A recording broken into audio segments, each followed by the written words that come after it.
Baik, bismillahirrahmanirrahim. Assalamualaikum warahmatullahi wabarakatuh. Selamat datang di video tutorial terkait dengan cara menggunakan panduan digital berbasis self-regulated learning pada penyusunan tesis mahasiswa magister berbantuan ChatGPT ya, teman-teman.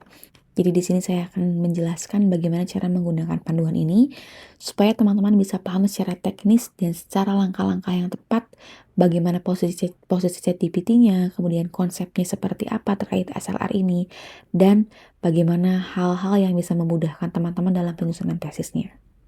Nah, di sini kita punya daftar isi teman-teman. Jadi panduan ini memiliki 7 series yang dimana series pertama ini akan fokus kepada latar belakang, tujuan panduan, sasaran pengguna, dan hal-hal yang memang melatar belakangi kenapa panduan ini hadir. Yang kedua di series 2 kita akan fokus terhadap konsep self-regulated learning dan ChatGPT. Bisa teman-teman pahami di sini bahwa konsep self-regulated di sini adalah pendekatan pedagogis yang kerangkanya digunakan secara template dan operasional untuk memudahkan teman-teman dalam menyusun tesis yang terarah dan sistematis. Nah, bisa teman-teman pahami di sini bagaimana juga perumusan prompt-nya dan juga bagaimana contoh penggunaan prompt-nya, kemudian etika dan batasannya. Ini detail dijelaskan di sini. Baik, selanjutnya kita akan fokus ke series 3. Dari series 3 sampai series 7 adalah tahapan-tahapan teman-teman dalam menyusun tesis dari bab 1 sampai bab 5. Nah, ini disusun berdasarkan kerangka self-regulated learning dan peran-peran ChatGPT yang telah disesuaikan sesuai dengan fasenya. Jadi nanti akan hadir peran-peran ChatGPT berupa prompt yang dimana bisa siap pakai dan bisa langsung dikopas, tapi yang perlu teman-teman pahami bahwa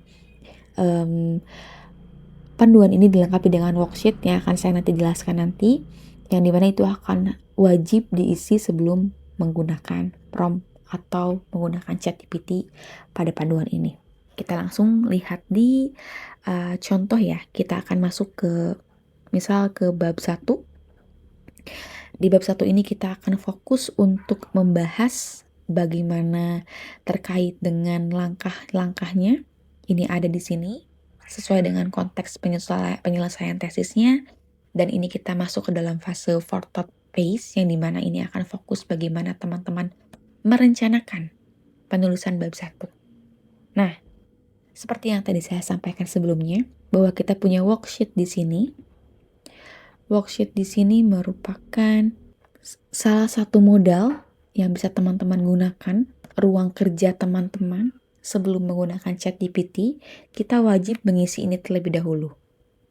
Misalkan kalau teman-teman sudah memetakan fokus penelitian, silahkan tulis di sini, dan ini akan menjadi bahan prompt yang bisa teman-teman gunakan dalam menggunakan ChatGPT nantinya. Nah, di sini juga tersedia checklist yang bisa teman-teman gunakan, dan juga ada matriks literatur, dan juga evaluasi penulisan bab 1. Dan sampai ke evaluasi diri, karena kita akan fokus menggunakan kerangka SLR, maka evaluasi diri ini penting untuk melakukan perbaikan ke depannya supaya strategi belajar teman-teman bisa di-upgrade. Oke, selanjutnya kita akan langsung masuk ke fase selanjutnya, yaitu di fase performance.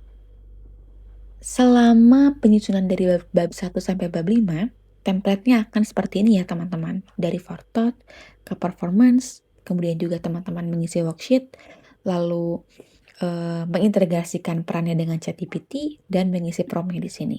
Kurang lebih seperti itu untuk tahapan-tahapan penggunaan panduannya. Nah, kita kembali dulu ke daftar isi ya. Nah, itu adalah kerangka yang bisa teman-teman gunakan nantinya dari bab 1 sampai bab 5. Di sini juga terdapat penutup dan daftar pustaka juga lampiran. Lampiran di sini juga saya melampirkan bagaimana cara menggunakan ChatGPT, bagaimana ini bisa fokus untuk teman-teman gunakan, karena kalau misalkan kita menggunakan fitur project secara prompt ini akan fokus di bagian ini saja, seperti itu. Nah, mungkin sekian untuk penggunaan panduan di sini. Silakan teman-teman pahami dan gunakan. Pastikan kita gunakan buku panduan ini dengan bijak, berdasarkan dengan bagaimana kita mengintegrasikannya dengan ChatGPT. Terima kasih. Wassalamualaikum warahmatullahi wabarakatuh.